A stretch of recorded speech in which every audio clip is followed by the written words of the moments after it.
the research says that in order to build trust in our hybrid teams is a combination of the following.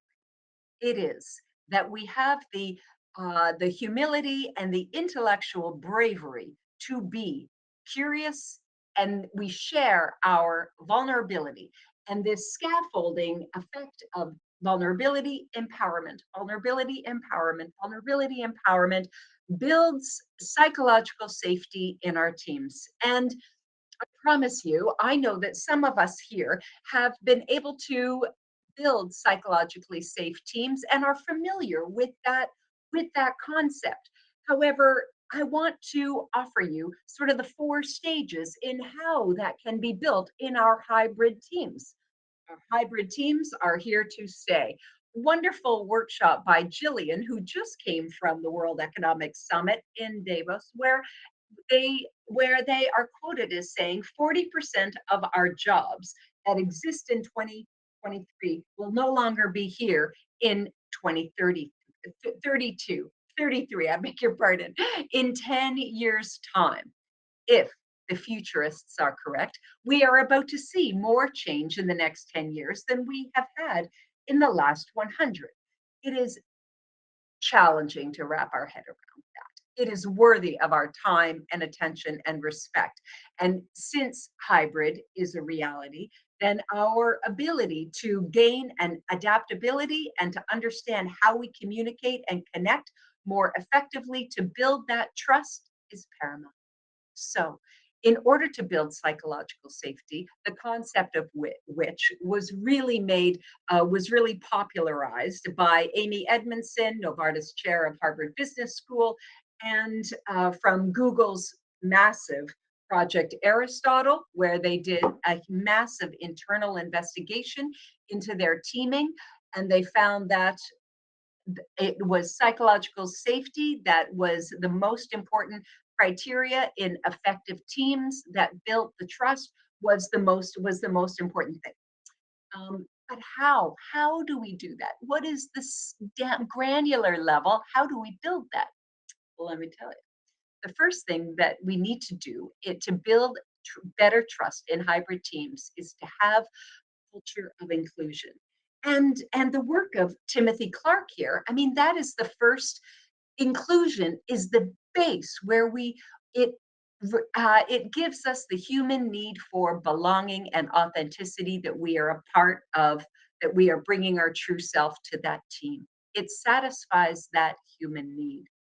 The second stage in building psychological safety is where we cultivate a culture of learning, where it satisfies that human need to learn, to ask questions, to grow, to feel like I am growing here in this team, because we do not earn a living, we learn a living.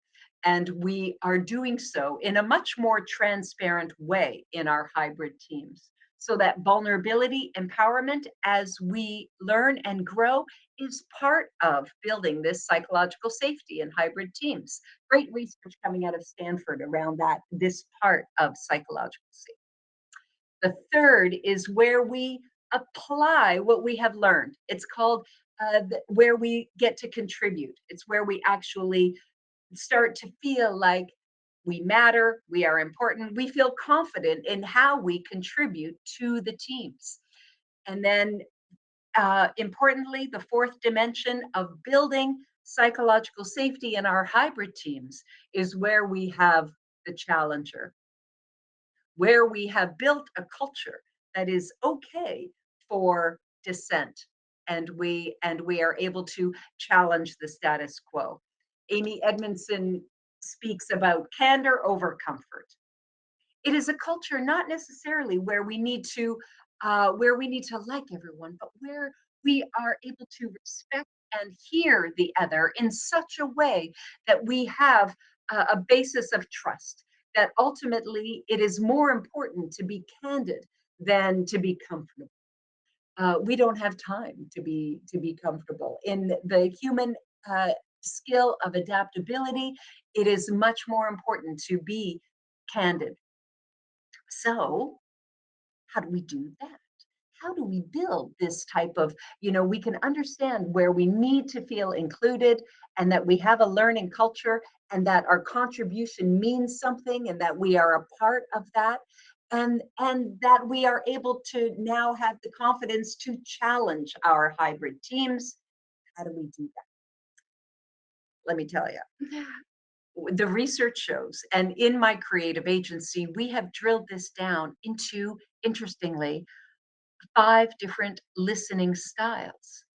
In our hybrid teams, the more that we can build a skill set and an acuity to recognize how we are listening, and importantly, how our teams are listening to us online, the better chances we have to be able to connect, to receive, and give. More than ever, human adaptability, how we build trust in hybrid teams, is in the science of reciprocity. Adam Grant out of Wharton has done great research in this field. His book, Give and Take, and now his book, Think Again, has built us this formula.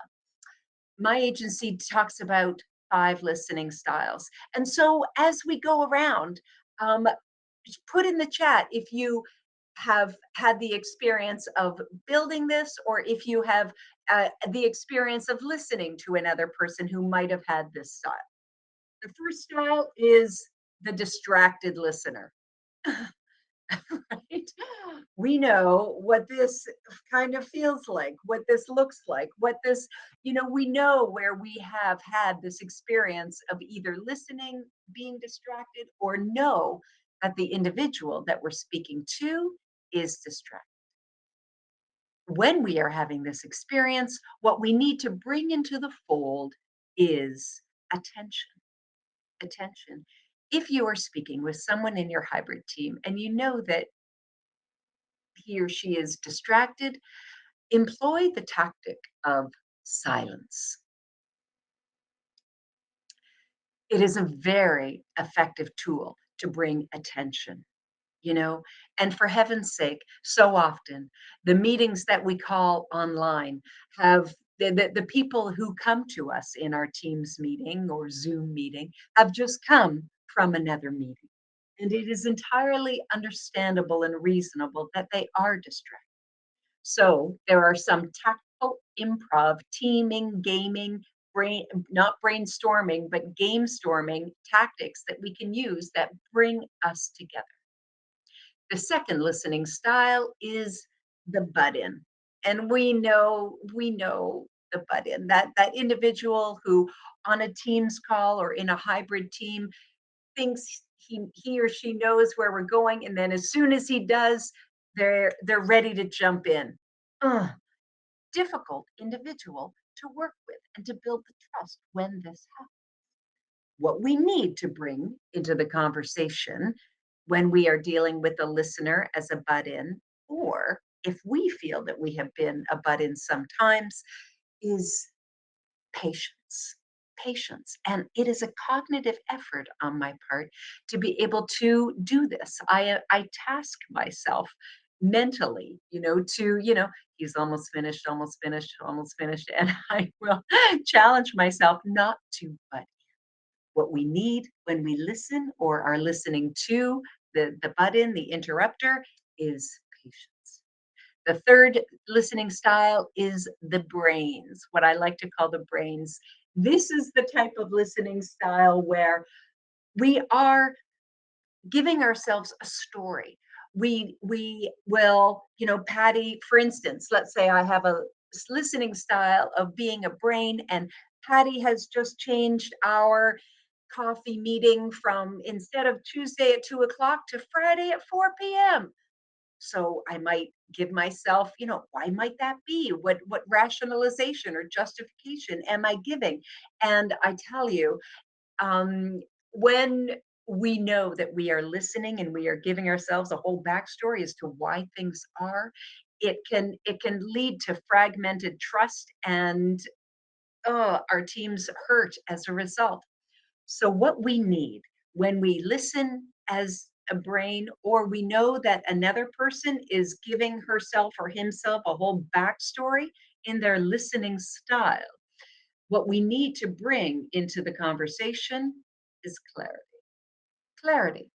The late great American writer Ernest Hemingway wrote in short, concise sentences. We need to bring that into our hybrid teams such that we do not default into the brain. The fourth listening style is the contrarian. And we know this person, this individual, white, white, black, up, down, yes, no. They like to have the opposing viewpoint, and so what we need to bring into the conversation when we are listening as a contrarian, or we know that we are speaking with someone who just is, they default into the opposing viewpoint, is clarity. We and trust and patience once again, allowing their viewpoint to be heard and then reiterating our position helps the contrarian. It's very interesting that in our law schools, we teach lawyers to have a critical mindset. That is well and good. They need to think that way. Surgeons have differential diagnosis. Our engineers are taught deconstructive conversations in order to know what might go wrong. And yet it is also important to know that it is destructive in our hybrid teams and can erode the trust.